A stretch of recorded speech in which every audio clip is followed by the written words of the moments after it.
এই জীবনে প্রথম এরকম কাচ্ছি আমি কিনেও খেতে পারি না, বহু জায়গায় কাচ্ছি কিনেছি, কিন্তু এত সুস্বাদু কাচ্ছি আমি কোথাও গ্রামটাতে মনে হচ্ছে যে খেয়ে ফেলি সব।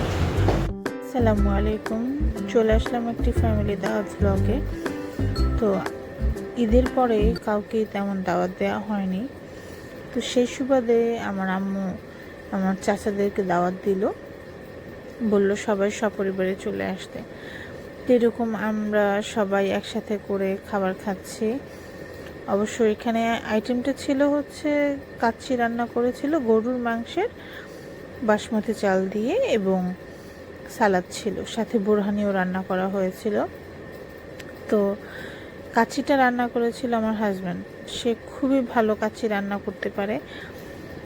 সাথে আমার আব্বু খুব মজা, মানে সবাই খুব মজা করে খাচ্ছিল, সবার খুব ভালো লেগেছিল। আলহামদুলিল্লাহ যে আল্লাহ এতটুকু করে খাওয়ার মতো তৌফিক দান করেছেন, এবং সবাইকে নিয়ে একসাথে আনন্দের সাথে খেতে পারছি, এর জন্য অশেষ অশেষ শুকরিয়া আল্লাহ আপনার কাছে। ভালো থাকবেন, এভাবে দোয়া